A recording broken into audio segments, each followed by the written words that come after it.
வண்டிக்காரன் சொந்த ஊரு மதுரை, இந்த வண்டிக்காரன் சொந்த ஊரு மதுரை.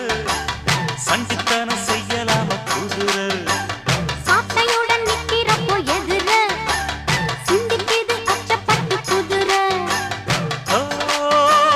பொன்ன போலதான் பூவ போலதான் கட்டி காப்பவன் நான் தான் நான் தான். கட்டி காக்கவும் தட்டி கேட்கவும் நீயும் பார்க்கணும் நாள்தான் நாள்தான். வண்டிக்காரன் சொந்த ஊரு மதுரை,